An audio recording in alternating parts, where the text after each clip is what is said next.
Hi everyone, my name is Pacey Omayo, and my colleagues Leah Godfrey and Beza Kokagos will be sharing today with you the cons on the topic let it be resolved that sexual offender registration laws shall no longer exist in Canada. Okay.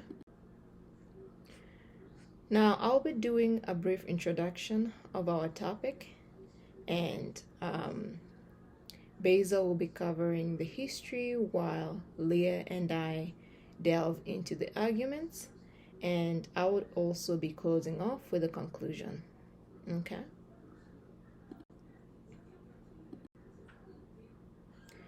So, our topic is going to be focused around the cons on let it be resolved that sexual offender registration laws shall no longer exist in Canada. Our core arguments are going to be based around public safety concerns, victim protection and empowerment, and lastly, effectiveness of deterrence and rehabilitation. Hello everyone. In this part of today's presentation, I'll explore the historical development of sex offender registry and its legal frameworks, and I'll offer philosophical insight into power, surveillance, and the shaping of societal standards of Michael Foucault. Sex offender registries in Canada are databases managed by law enforcement agencies designed to track individuals convicted of specific sex related crimes.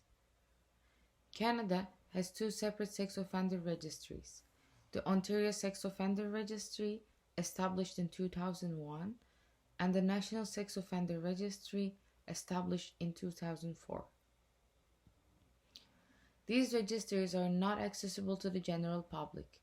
These registries require offenders to register their personal information, including addresses, employment, and physical description, among other details. The primary purpose of these registries is to aid the investigation and prevention of sexual crimes and enhance public safety. Access to these registries is not available to the general public and is strictly used for law enforcement purposes. To fully understand the nuances of this legislation, we need to conceptualize it within its historical framework. To delve deeper into the nuances of the sex offender registry legislation, we must ask key questions to guide our exploration, such as when it was established, what specific legal and social challenges did the legislation aim to address, what were the catalyst events that led to this legislation, and how did public opinion and advocacy influence the development and implementation of the law. The history of sex offender registries date back to the end of 80s. In late 20th century, Canada witnessed a heartbreaking incident that will forever change its approach to managing sex offenders. It is the tragic case of Christopher Stevenson. In 1988, a tragic event occurred in Brampton, Ontario, where 11-year-old boy named Christopher Stevenson was kidnapped outside of a shopping mall. 2 days later, his body was found. He had been beaten and sexually abused, then murdered. The case of Christopher drew significant public attention, with the details of Christopher's murder becoming widely known. The incident sparked widespread shock and anger across Canada. Later, his name was honored by legislation aimed at preventing similar crimes. Also, his case led to establishment of Ontario Sex Offender Registry in 2001 and the National Sex Offender Registry in 2004. In response to this tragic event, Christopher's parents, backed by the community support and advocates for victim rights, called for a coroner inquest to thoroughly investigate the factors leading to the Christopher's untimely death. The inquest into the tragic case underscored the urgent need for a national sex offender registry in Canada, alongside more robust legislation for effectively managing sex offenders in community settings. But the federal government showed little interest, in creating a national sex offender registry, and the Ontario government took the initiative. The province introduced Bill 31, named An Act in Memory of Christopher Stevenson, aiming to create a sex offender registry to safeguard children and communities. This move was in response to the inquest recommendations from 1994. Some may see Christopher's Law and the Ontario Sex Offender Registry as manifestation of moral panic, where intense public fear and concern about sexual violence led to swift legislative action. Triggered by high-profile sexual offenses, these responses reflect a societal urge to immediately address and mitigate perceived threats to public safety and moral values. In this context, moral panic not only influences public opinion, but also shapes legal frameworks designed to monitor and control the behavior of sex offenders, aiming to protect communities and prevent future crimes. With the Act in memory of Christopher Stevenson, Ontario became the pioneer province to establish such a registry, known as Christopher's Law, in April 2001. Following Ontario's lead, other provinces began considering the establishment of their own sex offender registries, indicating a nationwide trend towards better protection against sexual violence. As we explore the creation and impact of these registries, we must also engage with Michael Foucault's theoretical contributions. Let's examine the concept of the social construction of sexuality in this context. Foucault argued that the sexuality is not an inherent biological reality, but rather a social construct shaped by power dynamics. This framework is particularly relevant when analyzing the Sex Offender Registry Act, as it is embedded with a legal and social infrastructure that criminalizes specific sexual behaviors. This process not only reflects but also solidifies societal norms and power structures, marking certain behaviors as deviant. The consequences of those labeled as offenders are profound, affecting their sense of identity, their behavior, and their interaction with society at large. Thus, the registry does more than monitor, it actively contributes to the narrative construction of sexuality and the deviance, illustrating the profound influence of legal and social categorization on personal and societal perceptions of sexuality. In the context of sex offender registries, we see a clear example of bipower at work.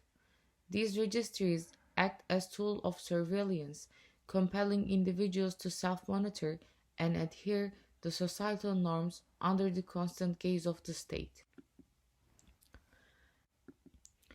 The concept of a national sex offender registry in Canada only came to the forefront after provincial governments hinted at establishing their own interconnected sex offender registries throughout the country.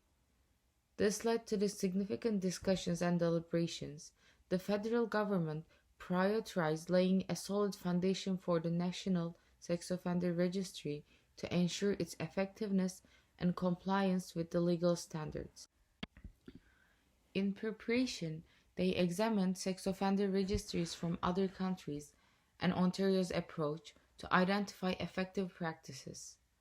Legal reviews were also conducted to make sure the proposed legislation aligned with the Canadian Charter of Rights and Freedoms, aiming to prevent any constitutional disputes. The Ministry of Public Safety and Emergency Preparedness, alongside the Department of Justice, introduced Bill 16, known as the Sex Offender Information Registration Act, in 2004. This bill was the result of a collaborative effort involving various governmental levels, including provincial and territorial representatives, to ensure a comprehensive and inclusive process. The Royal Canadian Mounted Police was tasked with managing the National Sex Offender Registry database and overseeing the implementation of new legislation. The National Sex Offender Registry officially came into effect in December 2004, marking a significant step in Canada's approach to managing sex offenders and protecting communities. The registries also embodied Foucault's ideas on the relationship between power and knowledge.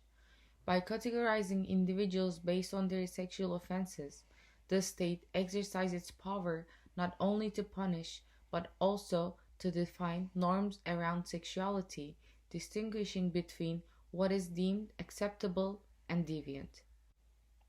This act of categorization generates knowledge that influences societal perceptions and behaviors, reinforcing specific narratives about sexuality and deviance. Foucault's notion of the panopticon, a prison designed allowing inmates to be observed by a single guardian without knowing when they are being watched, mirrors the function of sex offender registries. This model of surveillance creates a sense of perpetual visibility that ensures the unity of behavior, extending the reach of control beyond physical incarceration to the psychological domain.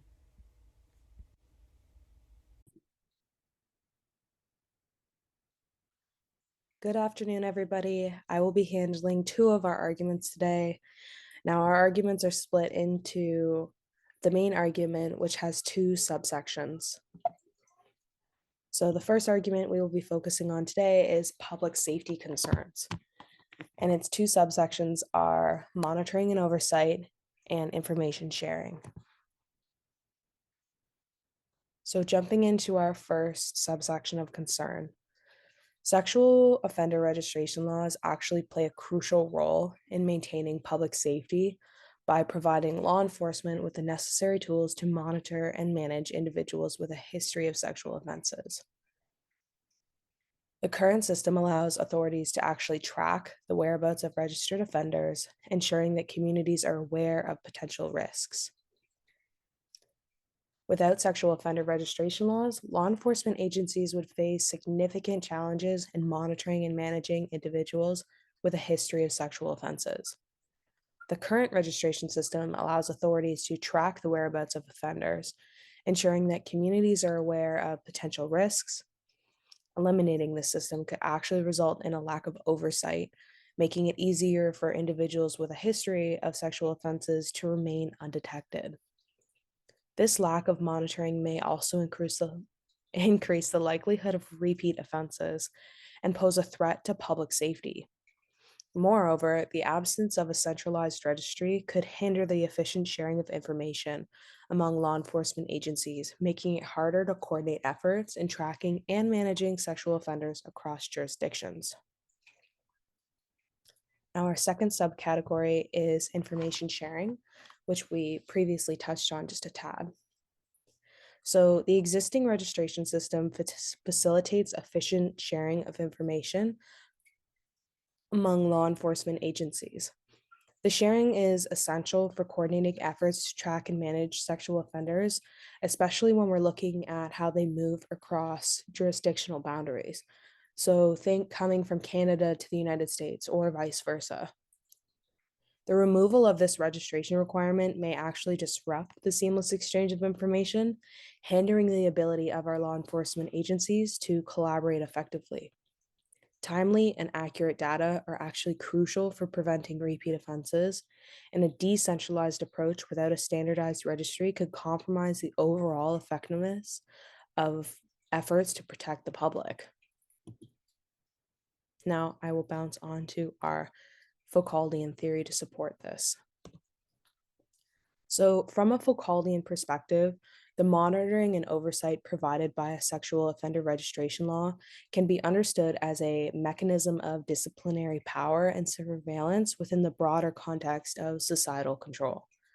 So, Michael Foucault's theories highlight the ways in which institutions and practices of surveillance operates to regulate and discipline individuals within society. Sexual offender registration laws function as a form of disciplinary mechanism by subjecting individuals with a history of sexual offenses to this continuous monitoring and surveillance. The existence of a centralized registry allows law enforcement agencies to actually exercise power through the surveillance and the tracking of these registered offenders. This surveillance serves to regulate behavior of offenders by instilling a sense of fear and an apprehension regarding the consequences of their actions. So, moreover, Foucault's conception of panopticism is relevant in understanding the dynamics of surveillance within the context of sexual offender registration laws.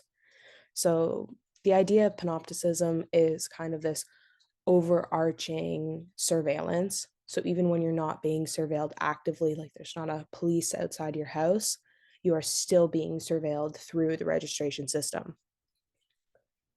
The centralized registry acts as a modern day panopticism where registered offenders are aware that they are being watched and monitored, even if they are not under direct observations at the time.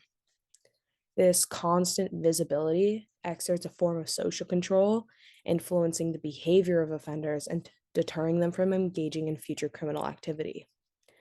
Furthermore, Foucault's analysis of power and knowledge dynamics underscores the importance of information sharing among law enforcement agencies in maintaining control over individuals with a history of sexual offenses. So, the existing registration system facilitates the efficient exchange of information, enabling authorities to coordinate efforts in tracking and managing offenders across different jurisdictions. In conclusion, Foucauldian theory provides insights into the ways in which sexual offender registration laws operate as a mechanism of surveillance and disciplinary power within the broader framework of societal control. These laws serve to regulate behavior of offenders through continuous monitoring and oversight, which also facilitates the exchange of information throughout agencies.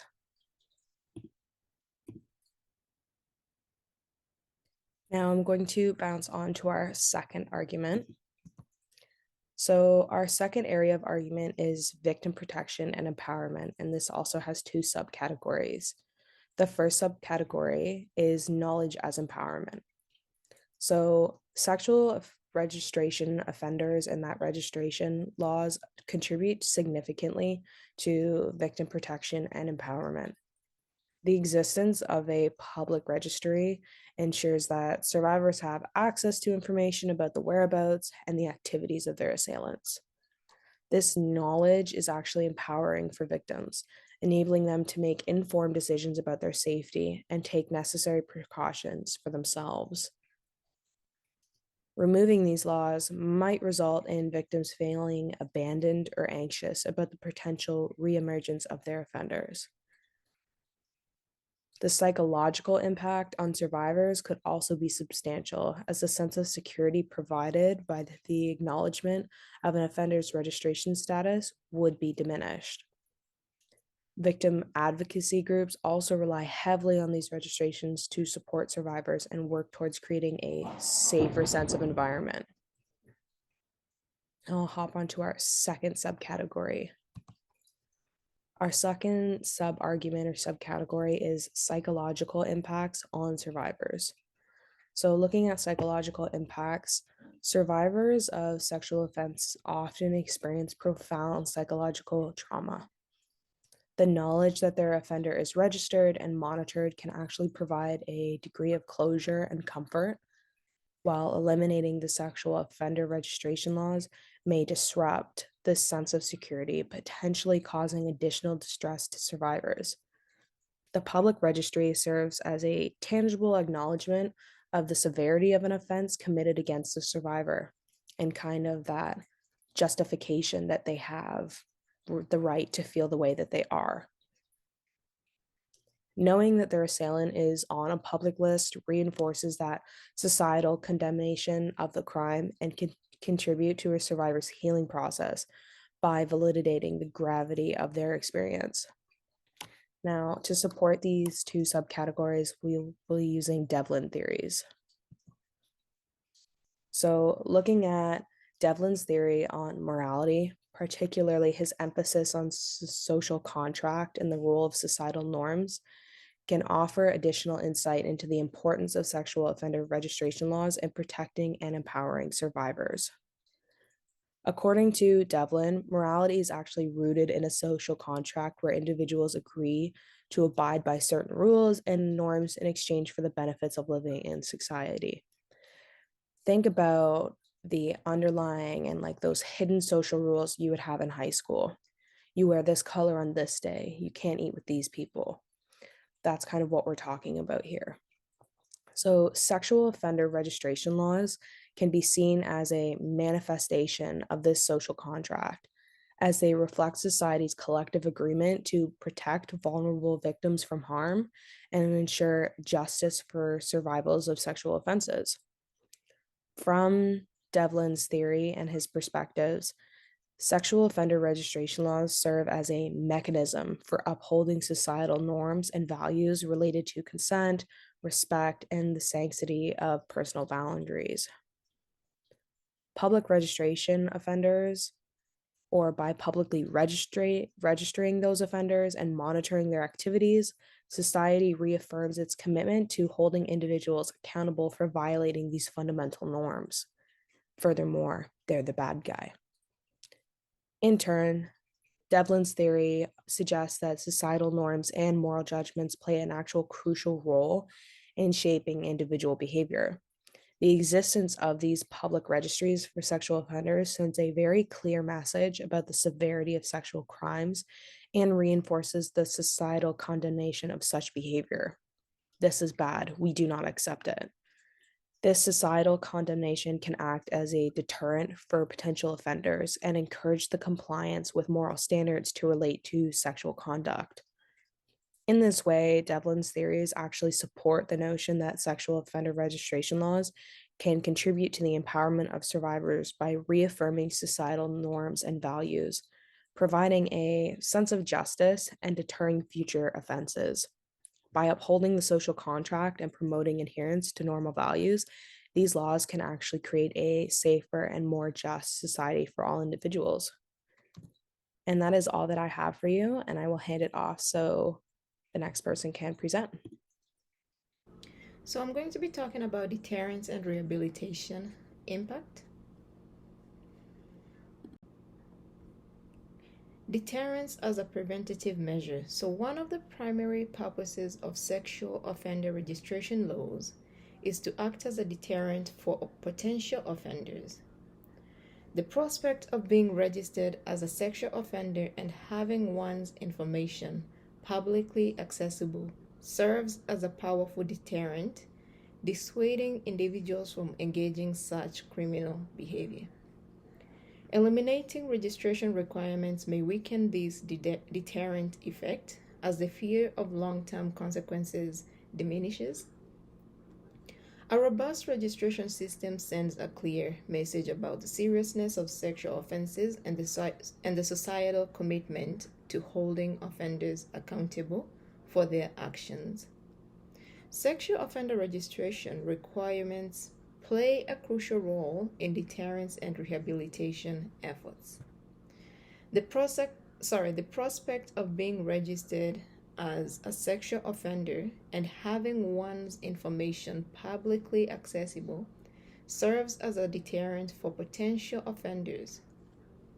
This deterrent effect may be weakened if registration laws were eliminated, as the fear of long-term consequences diminishes.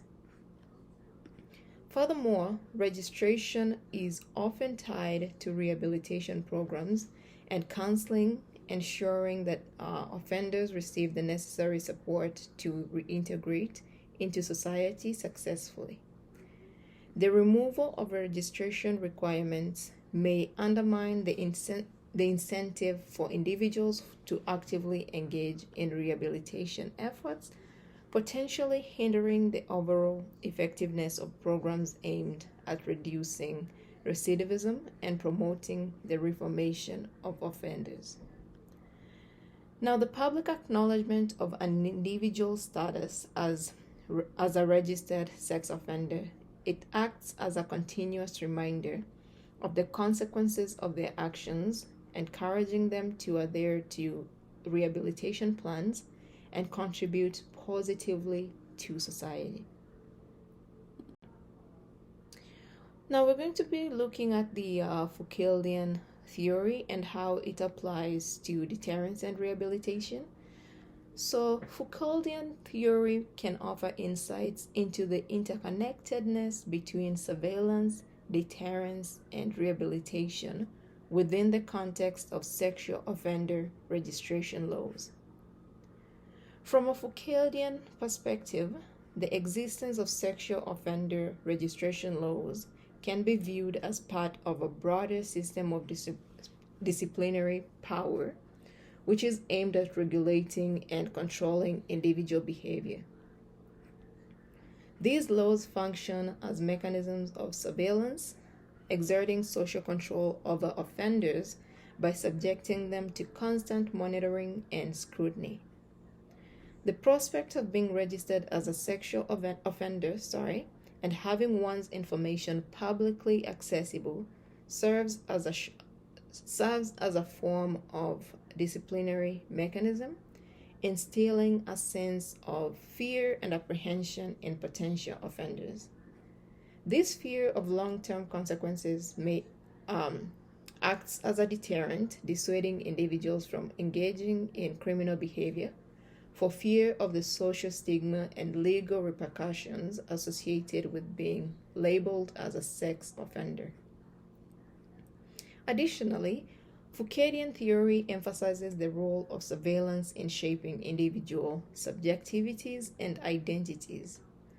The public acknowledgement of an individual's status as a registered sex offender reinforces societal norms and expectations, influencing offenders to adhere to rehabilitation plans and actively engage in efforts to reintegrate into society.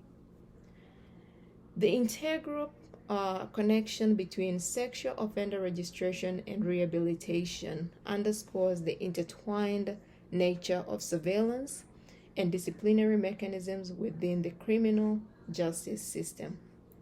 So, by linking registration requirements to rehabilitation programs and counseling, authorities exercise power not only through surveillance but also through the management and regulation of knowledge about offenders. So, in summary, the Foucauldian theory provides us with a framework for understanding how sexual offender registration laws operate as disciplinary mechanisms within a broader system of social control. These laws serve to regulate individual behavior through surveillance, deterrence, and rehabilitation, ultimately shaping the subjectivities and identities of offenders within society.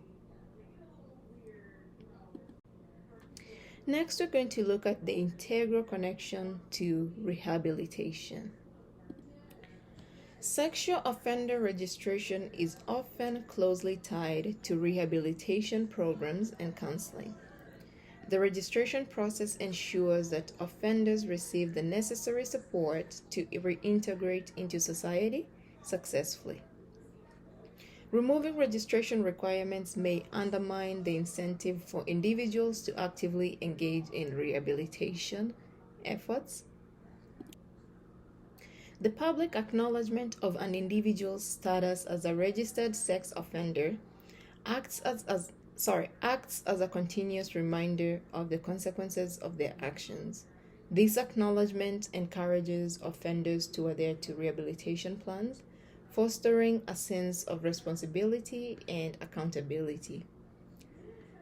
The potential removal of this connection could hinder the overall effectiveness of programs aimed at reducing recidivism and promoting the reformation of offenders. Now, rehabilitation is a critical aspect of sexual offender registration laws that cannot be overlooked. These laws often require offenders to participate in rehabilitation programs and counseling as part of their registration requirements. These programs aim to address the underlying factors contributing to offenders' behavior and provide them with the necessary tools and support to reintegrate into society successfully. From a Foucauldian perspective, the tie between registration and rehabilitation reflects the interconnectedness between surveillance and disciplinary mechanisms within the criminal justice system.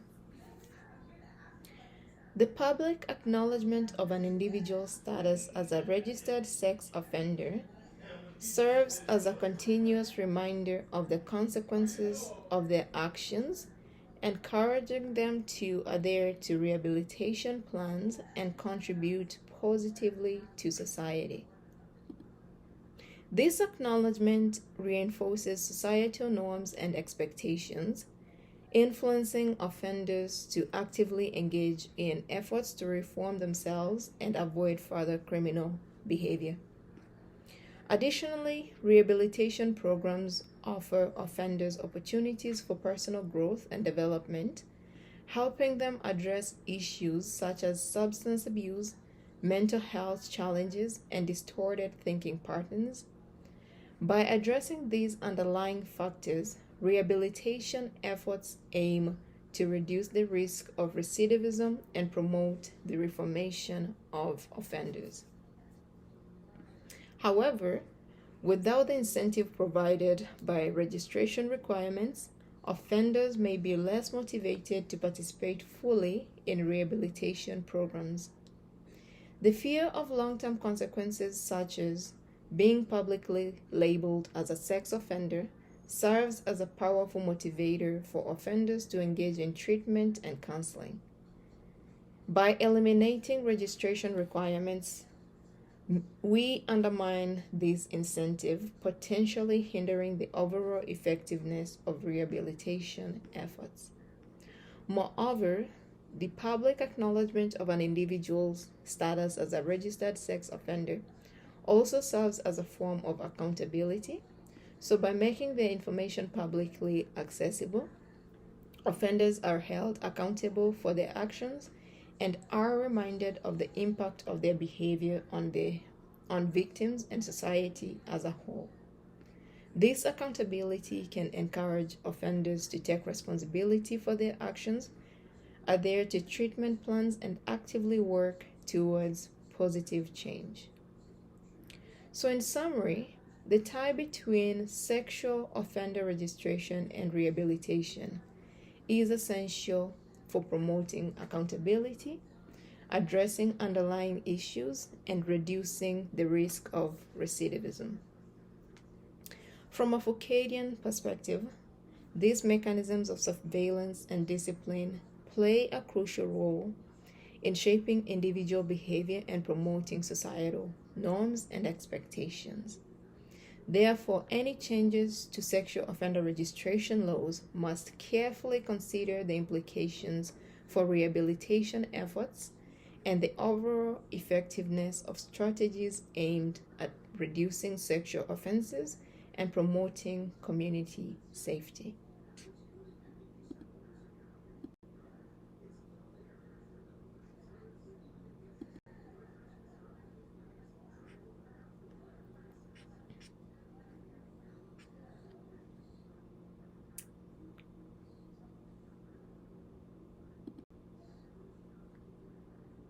So we're going to be concluding our presentation today.